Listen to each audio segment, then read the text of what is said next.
Chapter 6. The Truth of the Matter. 'Tis better to be alone than in bad company. Hello, my name is Scootaloo. You probably know me, since I am pretty famous, for my awesome performances at events like last year's Gallops, or maybe just as the founder of Red Racer. None of which means a damn anymore, of course. If you're hearing this, that means Omega-level threat protocols have been enacted and you are now... Oh, damn it. Sorry. Okay.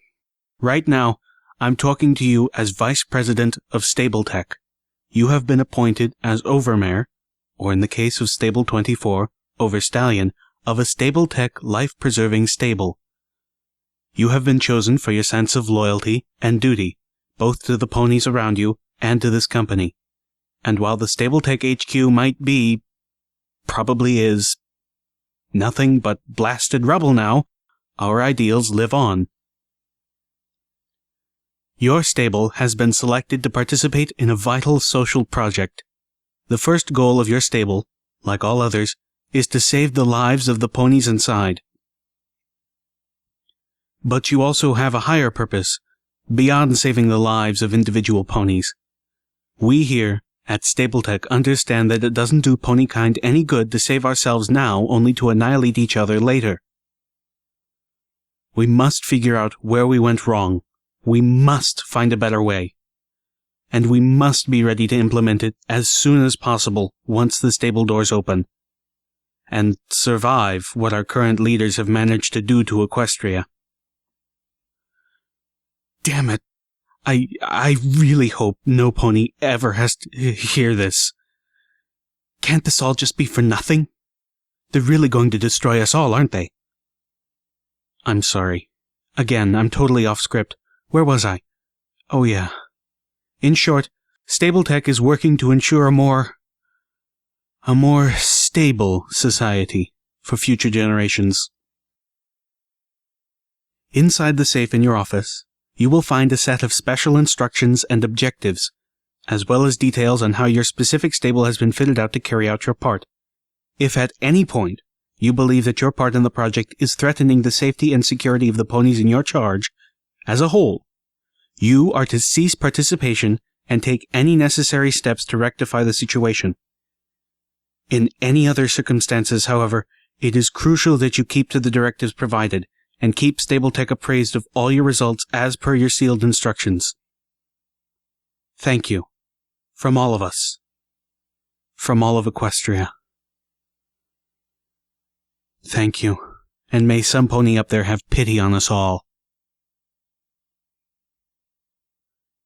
Not the message I had been expecting. Now my feelings about the stables were completely twisted up in my head, and I just wanted to forget about them entirely. Away with the old, embrace the new, right? I clopped my hoof on the counter again. Apple whiskey, another of your specials, please. Apple whiskey, the bartending unicorn who owned and ran Turnpike Tavern, poured me another glass. Then, as I watched, he lined up 7 apples on the counter, beautiful golden apples, quite unlike the pale and flavorless ones back not home, and waved his horn over them, magically transforming them one by one into bottles of the most delicious, pain-numbing, mind-easing fermented apple beverage. Beside me, Calamity clopped his hooves on the floor in applause, and several mares in the tavern let up a whoop. Dunno why I was surprised, I half-whispered, leaning near Calamity. Your leader is a stallion, after all. Calamity's ears perked up, and he gave me a look of shocked confusion. My leader? I don't have a leader. I couldn't tell whether he sounded more offended or worried. I hoof-waved. I heard him, over the Sprite pot, when it wasn't being Watcher. Calamity looked at me with deeper confusion, then broke into a too riotous laugh. What? Red-Eye? He turned to the rest of the bar. Hey, every pony! Little Pip here thought Red-Eye was our leader. The whole tavern joined in on the laughter. Good goddess, girl, cried one of the mares down the counter from us. Red-Eye ain't nothing but a puffed-up prancer. Hell, I don't even listen to that broadcast. Not when DJ's on the dial. Huh? Hey up, agreed a buck from a nearby table as he gathered a pile of bottle caps from his cross-looking companions, many of whom were looking at colorful squares in disgust. Just let old Red-Eye try and come out here and make New Appaloosa part of his so-called New World. I'll personally take all his unity and brotherhood and shove it right up his— Just deal! The pony next to him interrupted grumpily. So, I fought to shove new facts into the puzzle I was building in my head. The drinks were great for forgetting, but not so great for thinking. The not-watcher voice on the sprite bot is Red-Eye, and he's not your leader. What's this watcher stuff? The mayor closest to me asked. Those sprite bots are just radios. Red-Eye can't actually watch ponies through them. They ain't cameras. She turned to Calamity. I mean, could you imagine if he could? Okay, now that I knew wasn't true. But apparently the fact those sprite bots could be used to spy wasn't common knowledge. Watcher had tipped me off to something. One of the bucks from down the counter called out, Hey, Apple Whiskey, put DJ on. Apple Whiskey looked up to a brown box on one of the top of the shelves which had wires running to speakers throughout the Turnpike Tavern. With a slight glow of his horn, the radio turned on, and a beautiful mare's voice, possibly the sweetest I'd ever heard, or at least a close second to Velvet Remedies, began to pour out of the speakers. How did this happen? What have I done? I was only trying to help, but I caused so much pain. I wish I could hide, wish I could run. I wish I could find a way to do it all over again. The voice, and the song she sang, was so solemn and sad and filled with determination that it made my mind go to unhappy places. I soon felt like crying, and had to force myself not to. I figured more drink would help, so I finished mine and clopped for another. I lost sight of the war while fighting my battles, and now I carry the weight of the world on my saddle. Oh, this was unbearable. My heart was breaking, and I wasn't even sure why. I grasped at a distraction. DJ? Who is DJ? The answers came fast, almost too fast to keep up with. It seemed every pony in the tavern had something to say.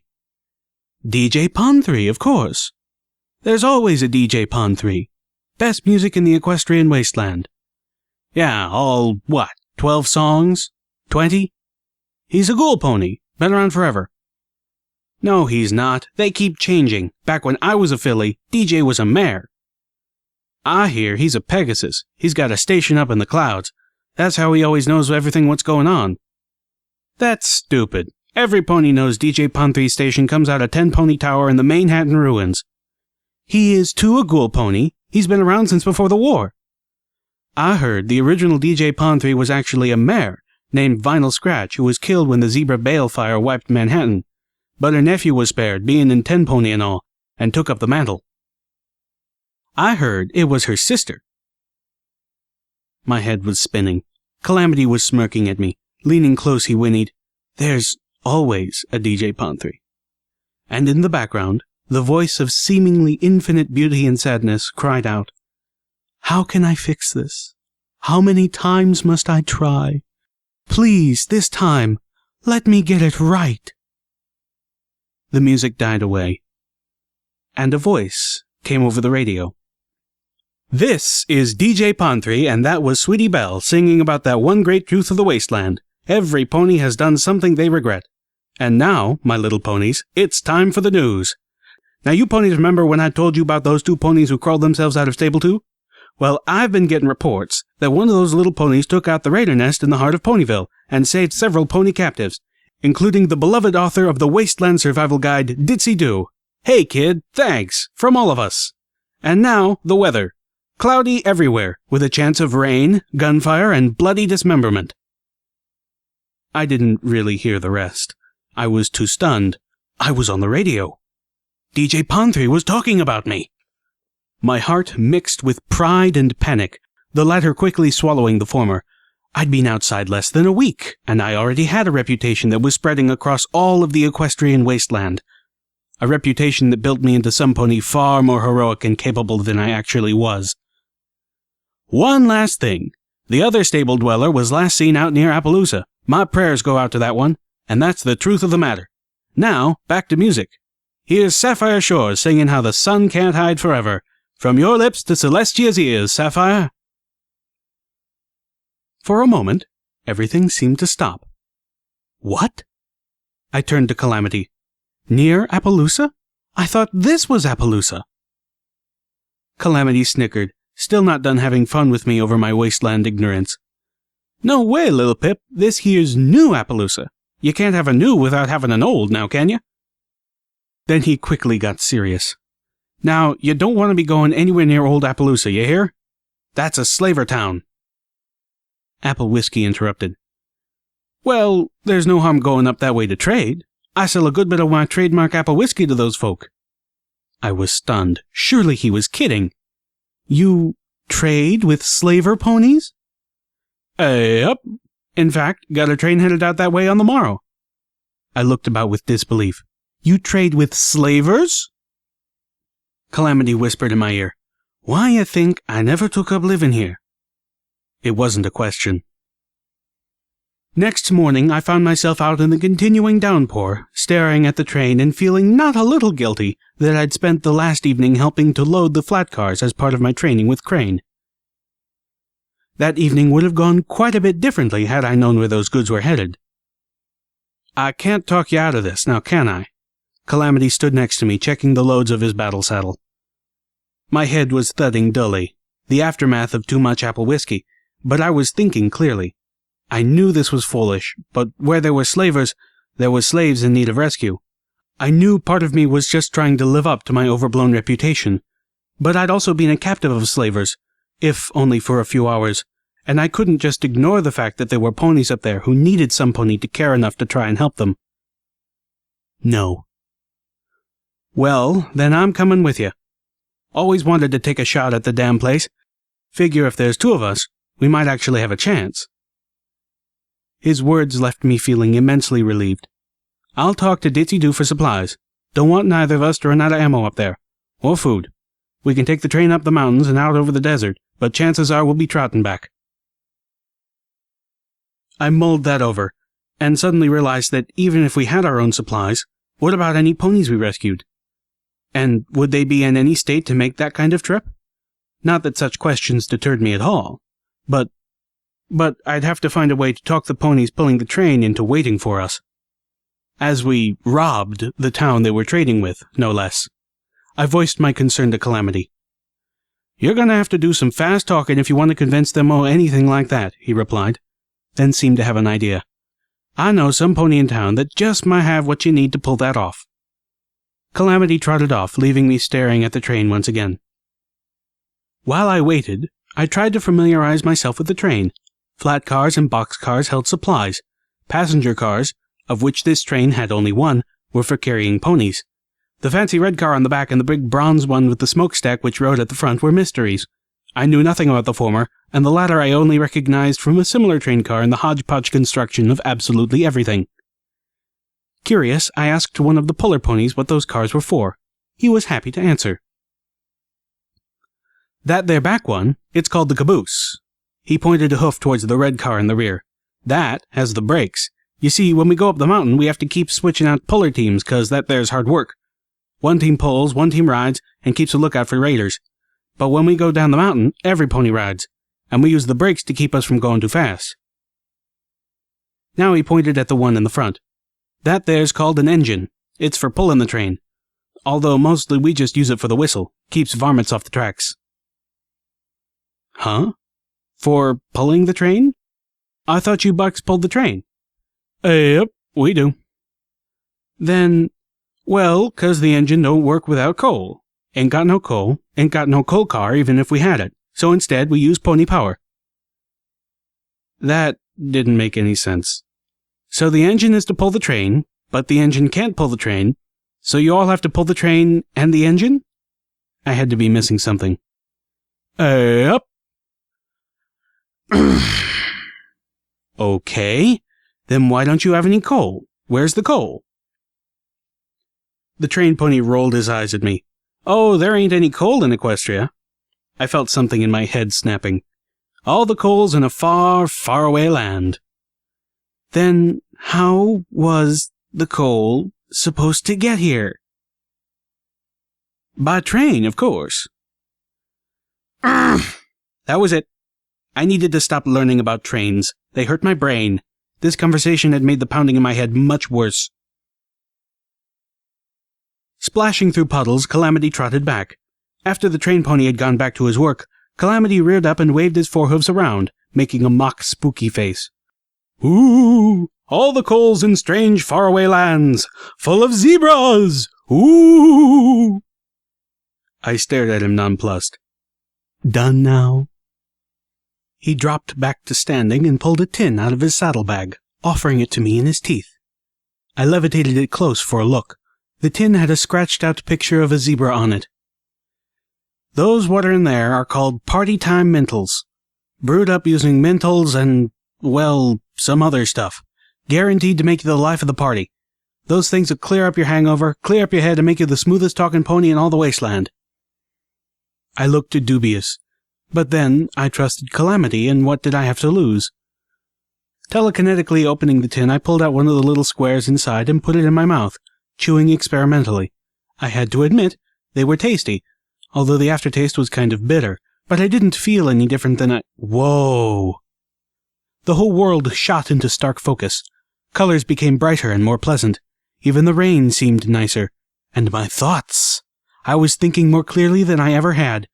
I was figuring things out I never could before. By Celestia, where had this wonderful stuff been all my life? I felt confident. Figuring out just what I needed to say was going to be easy. I could talk any pony into anything. And I was about to prove it. Hours later, I stared out the window of the passenger car, watching the landscape roll by. Or, at least, as much of it as I could see considering the sky had darkened and the rainfall had escalated again.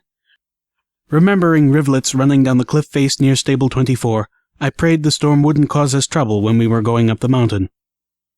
Talking the train ponies into waiting for us had been easy, making up for the crash when that party-time mental wore off, leaving me feeling half blind and horribly stupid without its help.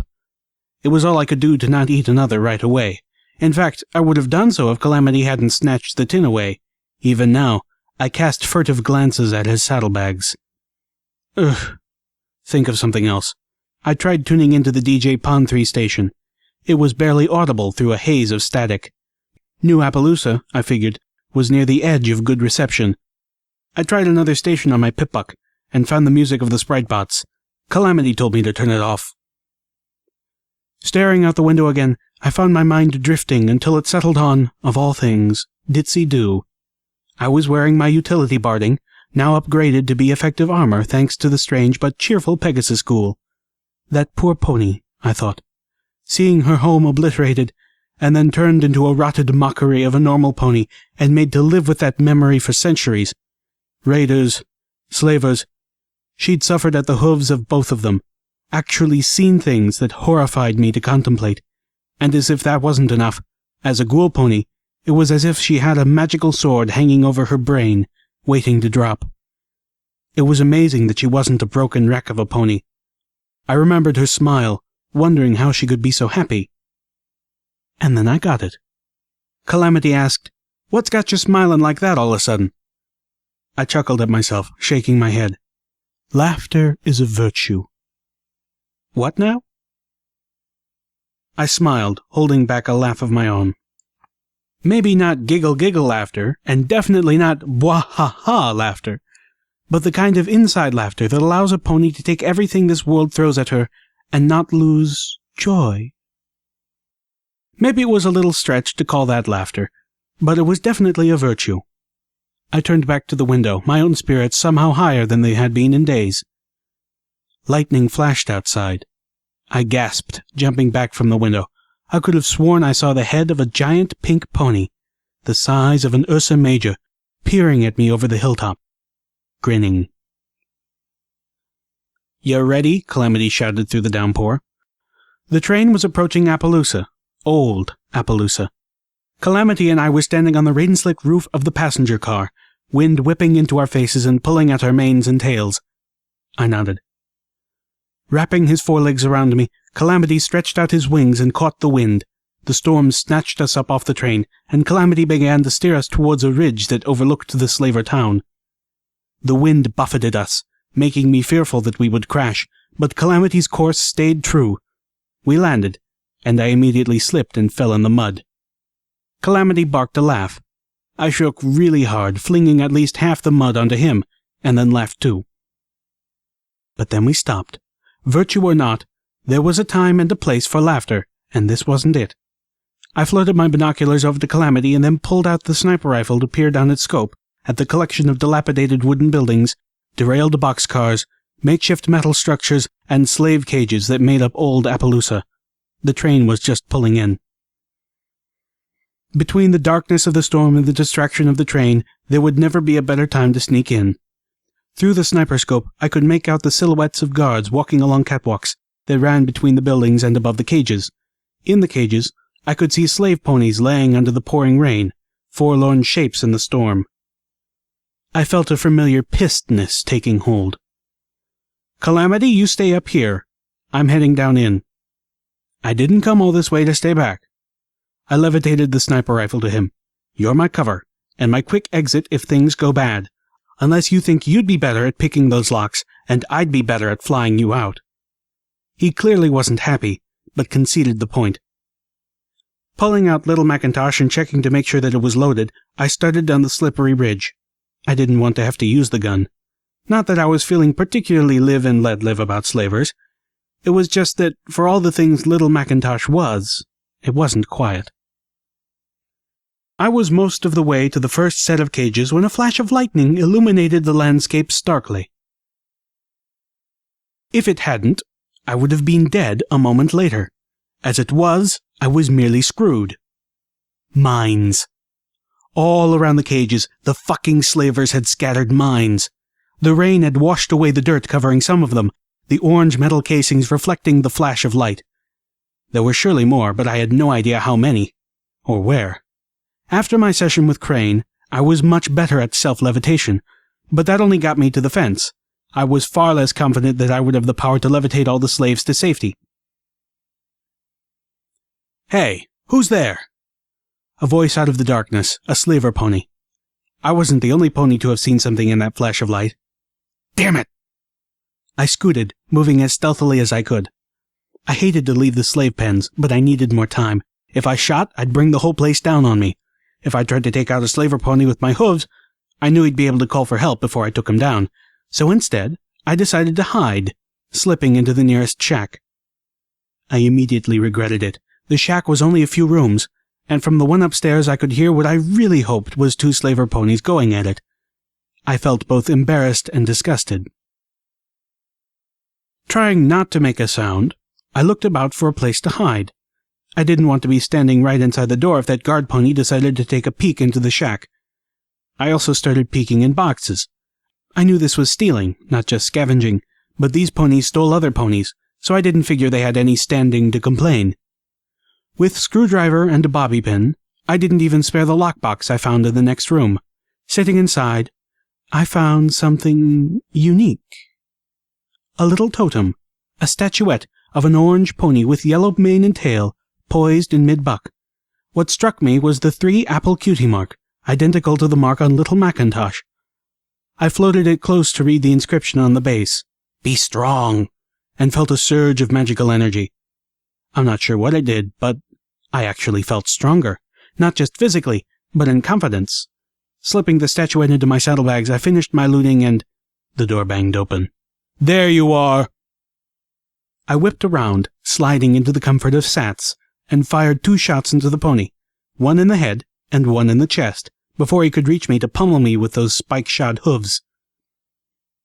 The sound carried. Immediately, the 2 ponies above stopped their intercourse and came charging down the stairs.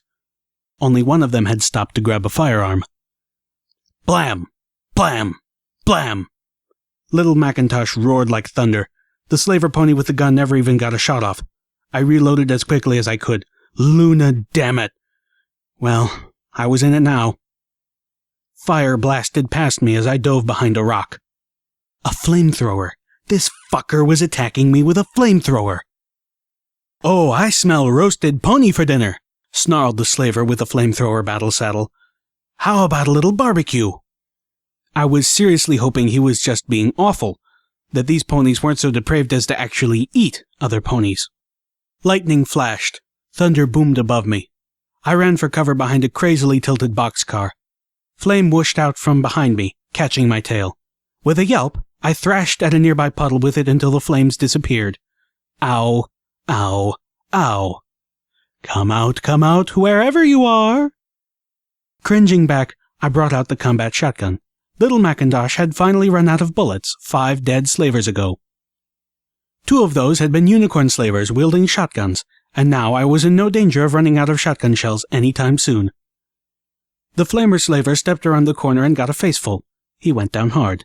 Swiftly, I took what I wanted from the body, leaving the battle saddle behind.